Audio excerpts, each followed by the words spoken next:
la idea del abordaje a la Antártida, ¿no? Que este es otro tema no menor. Y si miramos por otro lado al este y un poquito más arriba de Misiones, tenemos Ciudad del Este. Ciudad del Este, la lógica de Estados Unidos y de sus agencias de seguridad es que es un lugar que puede atentar contra la paz, la seguridad, la democracia y la libertad de Estados Unidos, porque es un enclave que puede haber terroristas. Ahora, la casualidad es que abajo de Ciudad del Este está el acuífero guaraní. Entonces, las excusas del conflicto son múltiples, cualquiera es buena para meterse, y el problema es que abajo hay mucha agua potable, una de las reservas mayores del planeta.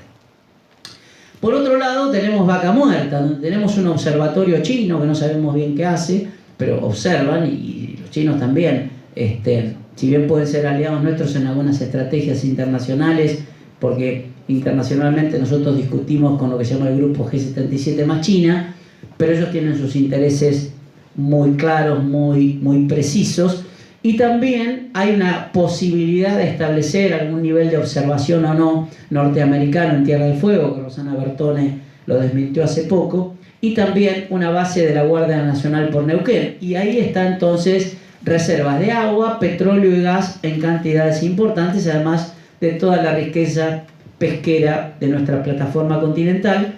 Traten de buscar alguna foto del mar argentino nocturna, donde van a ver una fila que es como un carnaval de luces, que son los buques poteros, que se llevan todo nuestro calamar, entran en la plataforma, pescan y se van en aguas internacionales por nuestra incapacidad de contralor de ese recurso estratégico. Otro nivel de la soberanía es el problema de patentamiento de los alimentos autóctonos, originarios. Y cuando vienen las patentes, vienen las alteraciones genéticas, cuando vienen las alteraciones genéticas, vienen los herbicidas, y además todo eso no solamente genera fuertísimos impactos en los ecosistemas y en los recursos naturales, sino que además es un problema de regalías y de riqueza y transferencia fenomenal de plata. Nosotros, cuando sembramos algo y lo exportamos, pagamos todo menos el agua y los nutrientes. Todo lo que pone la naturaleza y el país no se paga. Se paga la semilla, se paga el laboreo, se paga el transporte, pero el agua y los nutrientes cuando exportamos soja no entra en ningún cálculo. Entonces hay un problema de soberanía alimentaria que tiene que ver con la lógica de la alimentación, con la calidad de la alimentación y con la posibilidad también como ambientalistas que si decimos no a la soja, bueno, ¿a qué le decimos sí? Porque además hay un problema de balanza de pagos en el medio como detalle. Entonces, ¿cómo fortalecemos el tema de las producciones agroecológicas? ¿Cómo fortalecemos el tema de las producciones orgánicas y la certificación pública? ¿Cómo le generamos los mercados para que esos productos lleguen? Y acá tenemos alguna foto de los chicos malos que tienen que ver con esto, no solamente el Fondo Monetario que siempre auspicia estas cosas, la fusión de Bayer con Monsanto es algo preocupante. Dos multinacionales que tienen que ver con el tema de la agroindustria alimentaria. Entonces, la cuestión, es que un poco yo lo adelantaba, es cómo resolvemos ciertos temas. Hoy se está planteando que hay hambre en la Argentina, hay hambre en el conurbano, bueno, pero la producción está muy cerca de quienes tienen hambre. ¿Cómo logramos rápidamente generar un tránsito ordenado con mercados que no solamente alimenten los comedores escolares, los comedores sociales, sino también cómo llega ese alimento sano a las góndolas de los supermercados, cómo llega a los centros urbanos? Porque todos decimos qué bien lo orgánico, pero en realidad ¿cuánto nosotros compramos orgánico? Si nosotros no generamos un mercado de estas cosas, que sea transparente y que le dé ingresos al que lo hace, como decía Perón, producir lo que uno consume, y esta gente produce mucho y recibe poco. Es un enorme esfuerzo de los productores.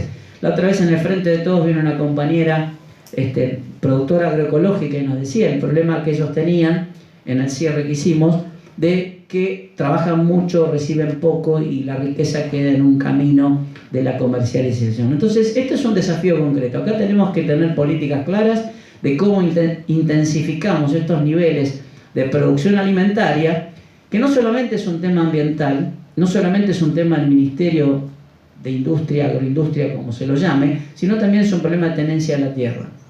Entonces, los temas ambientales tienen que tener miradas mucho más complejas para que se resuelvan. Yo puedo predicar la importancia del alimento orgánico, puedo predicar la importancia de la confianza en que alguien diga este alimento es agroecológico. Pero si esa gente no tiene acceso a la tierra, solo alquila, no puede comprar, el horticultor no puede comprar, o el floricultor, indudablemente estamos en un problema y tarde, más temprano que tarde se va a ir y va a haber un desarrollo inmobiliario y la cadena verde, vaya Dios a saber por dónde queda en las grandes urbes. Soberanía energética, este es otro problema grave, que es la conjunción de recursos que hacen el equilibrio y además benefician nuestra cadena de pagos.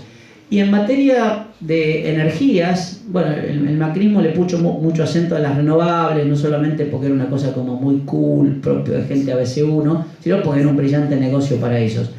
Pero ciertamente le tenemos que poner atención a este tipo de cosas, donde además tenemos que saber que toda cuestión de generación energética por vías renovables requiere una fuerte inversión inicial y un recupero posterior. Entonces, ese capital de interfase, ¿quién lo pone? O lo pone el privado o se lo pedimos a un consorcio de bancos internacionales, BID, Banco Mundial, Corporación de Fomento, para generar ese salto de capital para poder incorporar tecnología. Entonces, podemos generar cuestiones en el tiempo de proyección sobre la base de recursos renovables, pero requiere una inversión en tecnología. Entonces, acá hay que poner a trabajar a las universidades, al INTI, al CONICET, y además el financiamiento de este tipo de cosas que tienen que ver con mejorar nuestros sistemas de generación energética.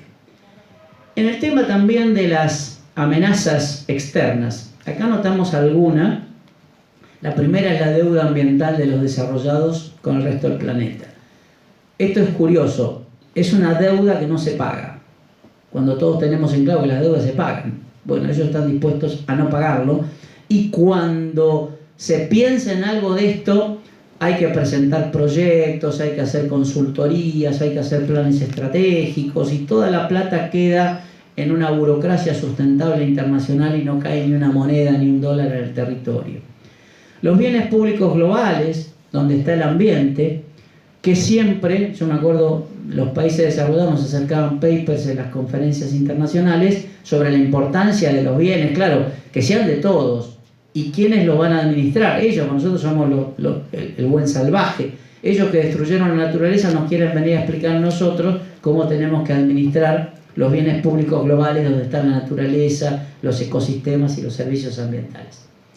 El otro tema, bueno, Naciones Unidas siempre también es algo lo políticamente correcto, pero en realidad, cuando uno, por ejemplo, lee la última comunicación de Río +20, son declaraciones como que reafirmamos, reiteramos, recordamos. El nivel de ejecución de Naciones Unidas es bajísimo en todo. Siempre son talleres que recorren el planeta en lugares muy bonitos y de bajísimo nivel de afectación. El tema del cambio climático, después vamos a hacer una mención en este encuentro de Greta con Trump y alguna trampa que subyace en eso. Es un tema, no es un tema ambiental, es un tema de macroeconomía, es un tema de modelos productivos, de cómo el neoliberalismo ordena el planeta en función de la globalización y sus intereses. Es un tema ambiental, pero es un tema de política económica, muy complejo. Y erosiona las soberanías. Las ONG multinacionales, que eso es también, es la izquierda de las derechas. No es la entidad de la sociedad civil local el problema, son las grandes, las que administran pedazos de naturaleza, las que obtienen fondos y demás. Bueno, la ronda de Doha que está trabada, y hay una serie de cuestiones que tienen que ver, o los millonarios que compran tierra con naturaleza adentro, ¿no? Ted Turner, Tompkins, que más allá de sus supuestos intereses nobles, en realidad es de ellos, no lo comparten con muchos. Así que este es un tema bastante sensible.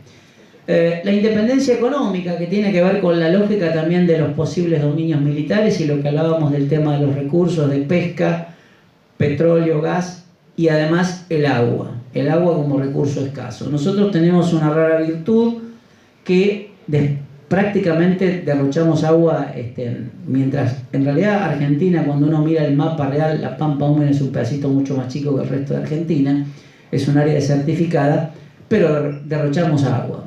Contaminamos el Paraná, contaminamos el Uruguay, contaminamos el Río de la Plata, contaminamos los lagos del sur. Entonces, el agua, que es un recurso escaso, somos el 70% agua nosotros. los alimentos básicos. Sin agua podemos estar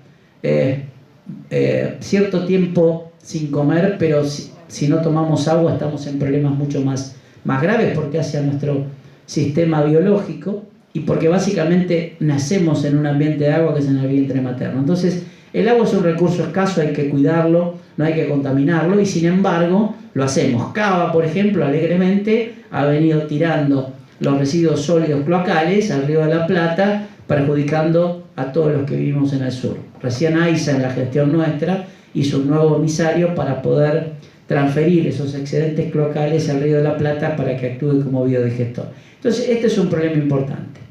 Otro problema importante que lo están planteando, y hay planteos jurídicos, es los recursos del dominio privado garantizan la deuda soberana que asumió Argentina. Es decir, nuestros recursos son la garantía de que vamos a pagar los dólares que debemos y que esta gente tomó como una aspiradora y no hay forma de pagarlo.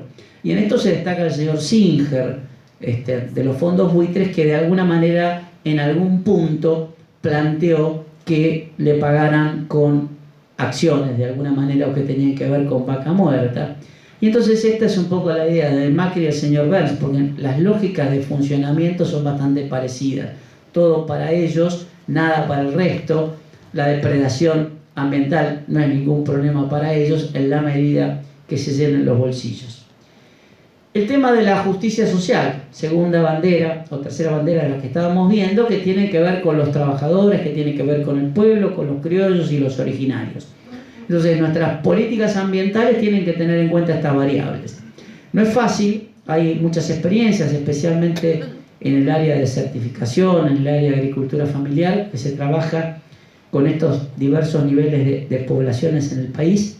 No es fácil trabajar con los originarios porque en general son comunidades con distintos grados de organización, a veces fragmentadas. Los loncos, digamos, son loncos de un grupo pequeño de familias, pero hay un lonco acá, un lonco allá.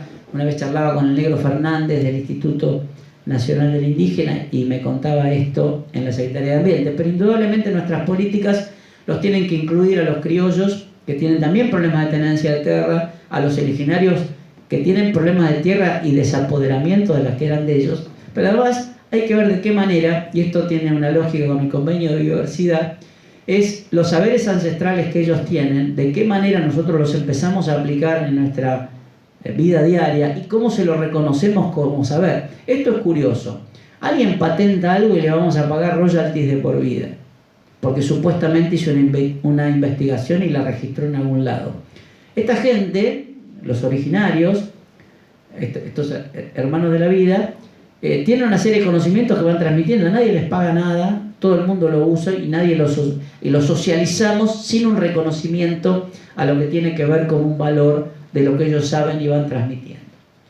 El tema del movimiento obrero organizado es una cuestión que nosotros trabajamos en la Secretaría de Ambiente en un programa de Ambiente y Trabajo, porque la ideología hace que el trabajador no esté presente en la lógica del conflicto ambiental. Está presente la empresa, el Estado y la ONG que denuncia.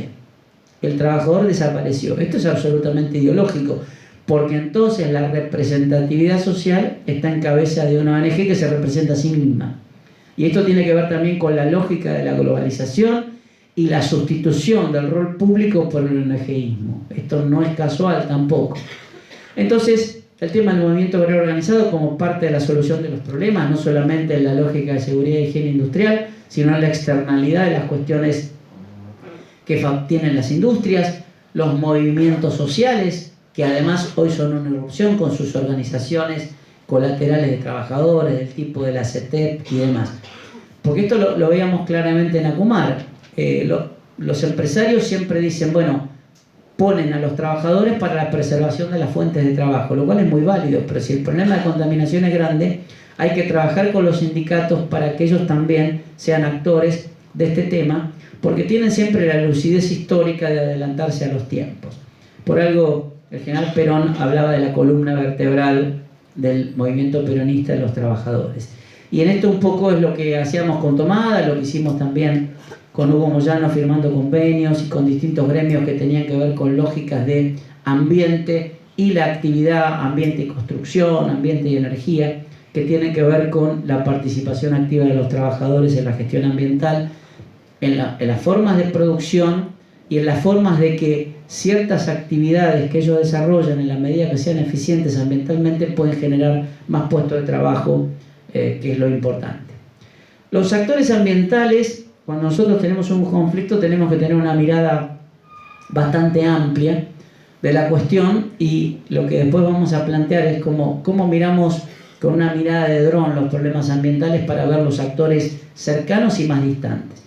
Por un lado, el sincronismo virtuoso de nación, provincia y municipios como actores públicos, el tema de las universidades individualmente o como el SIN que las reúne a todas, las centrales empresarias, los trabajadores, los originarios y los movimientos sociales forman parte de los actores ambientales que están presentes en todos los conflictos. Podrán estar en algunos momentos más ligados al conflicto de aquí a ahora, pero en la circunferencia del conflicto va a haber otros actores que, si no los alcanzamos a distinguir y no alcanzamos a operar políticas públicas con ellos, vamos a tener problemas. Un capítulo para mis amigos de Greenpeace, con el cual tengo enormes diferencias ideológicas, pero es muy curioso porque en realidad Greenpeace lo que hace es plantea escenarios de marketing estratégico ambiental. Después no construye ninguna política pública. Se ha dedicado activamente a pegarnos a nosotros, a Cristina, cuando fue a Estados Unidos, por ejemplo, y en realidad ellos hacen campañas para recaudar fondos. De hecho, marcan algunos temas de la agenda, pero no pueden ser los referentes, porque además es una fundación, además no debate con nadie, no hay asambleas, plenarios de Greenpeace.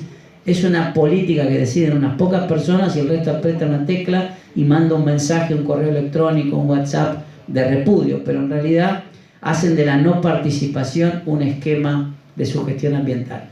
Y ahí hay una fotito muy curiosa que tiene que ver con esta suerte de falta de respeto a los problemas reales, que es una vivienda wichi y los, de alguna manera, motoqueros que ellos mandaron a Salta por el tema de la deforestación, que en Salta es un grave problema la deforestación, en eso coincidimos. Pero ellos mandaron gente en motos enduro a los pueblos wichi para hacer campaña, hicieron la conferencia de prensa y se volvieron al otro día. Entonces hay un desarraigo en las miradas de estas organizaciones multinacionales de la sociedad civil con nuestros problemas concretos y con su falta de compromiso y empatía. Tenemos algunas otras, la de Piccolotti, por ejemplo, que además está procesada, donde también el ONGismo, cuando se apodera del Estado, lo destruye, pues no lo quiere, es su adversario. Entonces tenemos que tener cuidado con estas cuestiones, ¿no? Y realmente esta señora hizo mucho daño, esta otra señora también, porque además se apoderan del discurso público. Ellos generan una idea y que además casualmente los medios siempre les preguntan a ellos. Fíjense, cuando hay un problema ambiental, le preguntan a alguien de Greenpeace sobre el tema. No le preguntan al titular de la cátedra tal o cual. No le preguntan al exfuncionario tal o cual. No, le preguntan a Greenpeace. Esto es muy curioso. Entonces, yo tengo que pensar que si los medios le preguntan a Greenpeace sus campañas las define vaya a saber dónde. Y que además siempre opera con una curiosidad, porque fíjense esta foto, Villalonga, ¿no? Promovió la basura cero, fue funcionario de Macri, legislador de Macri. ¿Resolvió lo de basura cero en Capital? No, la siguen tirando a la provincia de Buenos Aires. Corcuera, también, Fundación Vida Silvestre, dirigió las audiencias de tarifas, pertenece al gobierno de Macri. Entonces, es muy curioso cómo todo este nivel de ONGismo termina aliado a la derecha política y funcional a sus intereses. Entonces, tengamos cuidado, miremos ideológicamente el tema. El tema del trabajo de ambiente, como ahí está Luisito, que dependía del área de él, subsecretario en la época nuestra, del tema de trabajo y ambiente, donde planteábamos ideológicamente transición justa en materia de cambio climático, porque por un lado se expulsaban trabajadores por tecnologías intensivas y bajo nivel de ocupación. Por otro lado, el tema tenemos en otra mirada que hoy se mencionaba, es decir, los recolectores urbanos hacen un verdadero servicio público ambiental y nadie les paga nada. Y aportan a nuestra salud porque retiran cosas, descacharrean sin que nadie les pague. Entonces, este es otro tema, esta es otra mirada social de las políticas ambientales vinculadas a los residuos sólidos urbanos y de qué manera se les garantiza un ingreso digno a través de la fluctuación del mercado de los precios de lo que ellos recuperan. El plástico no vale lo mismo todo el año. Nosotros en La Jaureche estamos haciendo un trabajo con la Municipalidad de Varela en este sentido, es decir, cómo dimensionamos los precios en el año para que el Estado pueda actuar de regulador.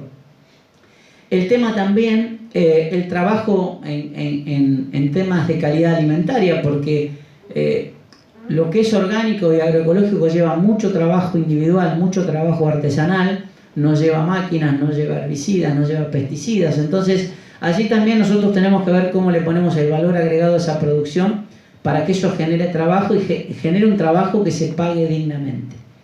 El tema también del artesanato y todo lo que tiene que ver con aprovechar la biodiversidad sin depredación, pero eso tiene que tener mercados de venta que permitan a un artesano hacer cosas tomando prestado bienes de la naturaleza, pero que le dé un valor agregado. Y también el otro tema que tiene que ver es cómo el Estado genera políticas públicas de compra de bienes sustentables, porque eso va a generar un empleo vinculado a productos más amigables con el ambiente. Entonces, las políticas públicas de compra del sector público, primero, valga la redundancia, tienen que ser claves, y después trabajar codo a codo y diríamos regulando a los privados para que lo implementen. Los privados tienen bellísimas páginas de responsabilidad social empresaria, sin presupuesto para nada, para hacer acciones que queden lindas en la foto. Bueno, una parte de la responsabilidad social empresaria es cómo vienen sus compras con productos más amigables para el ambiente y, por supuesto, revisar sus niveles de impacto negativo. Shell, por ejemplo, contaminadora serial planetaria, tiene la parte ambiental es maravillosa. Ahora, después pasa por el planeta dejando pasivos ambientales muy importantes. Como decía la compañera candidata a diputada, los pobres tienen todos los problemas, los ricos disfrutan de la naturaleza, y esta es una paradoja importante que tiene que ver con cómo la podemos revertir desde una lógica peronista.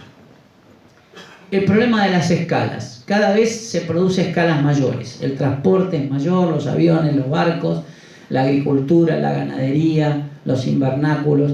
Entonces, todos los edificios, todo va cambiando de escala y todo esto tiene impactos ambientales más negativos y acumulativos peor aún. Porque yo puedo evaluar proyecto por proyecto, pero la sumatoria de todo esto da un resultado catastrófico.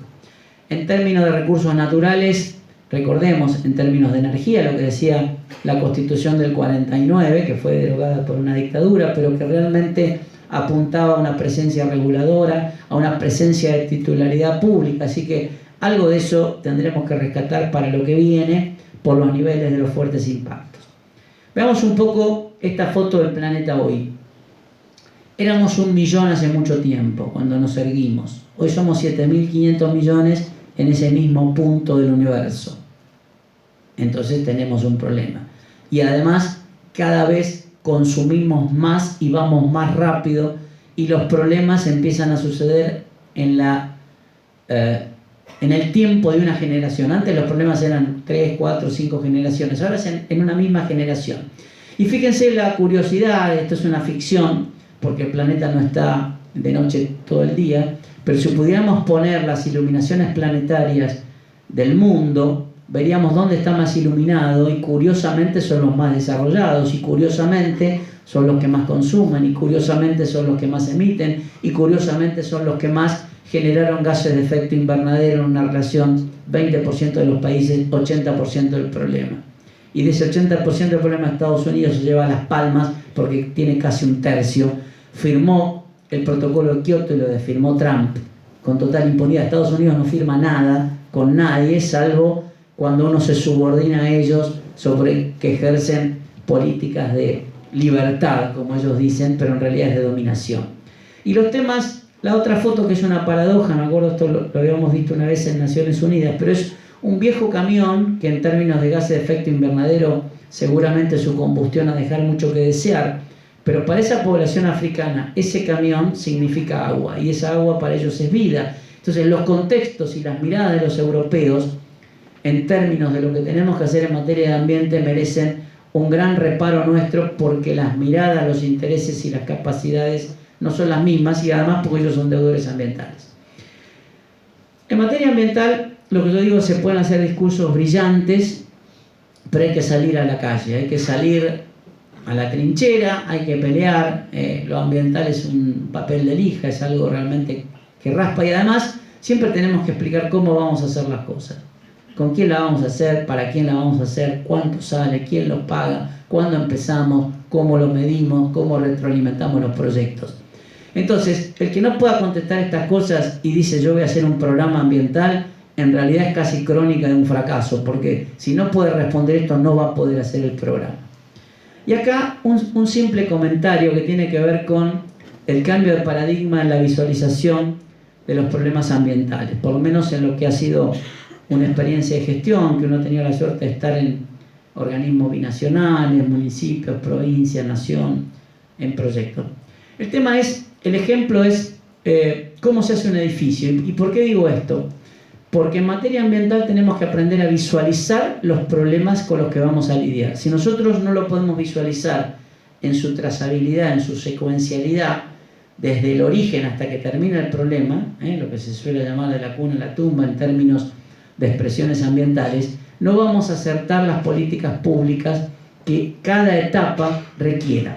En el ejemplo del edificio, esto no hay tiempo de hacerlo, pero si yo dijera, imaginen un edificio y les empiezo a preguntar aisladamente a ustedes cómo se llega a ese edificio, todo el mundo diría materiales, personal, ascensor, ventanas, terreno, arquitectos.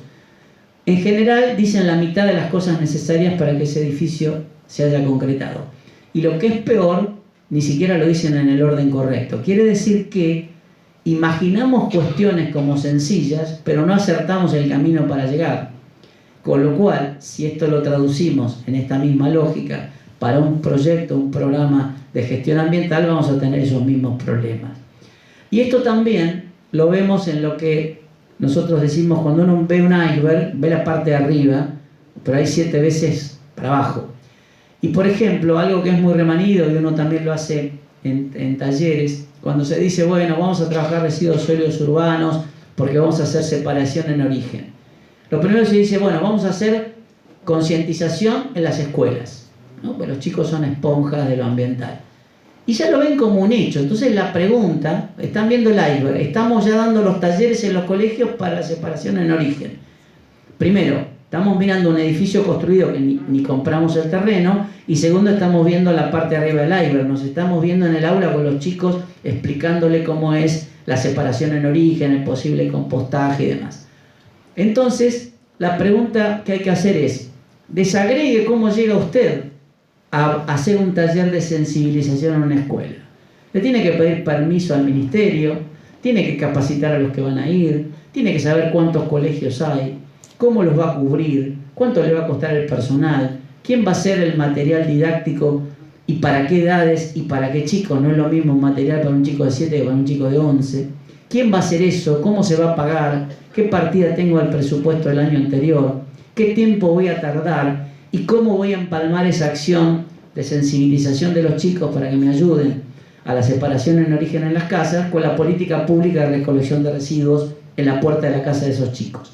Entonces, simplificamos, reducimos, hacemos un reduccionismo no real de cómo pasan las cosas y las imaginamos pasando sin que pasen. Y esto en realidad es grave para las políticas públicas.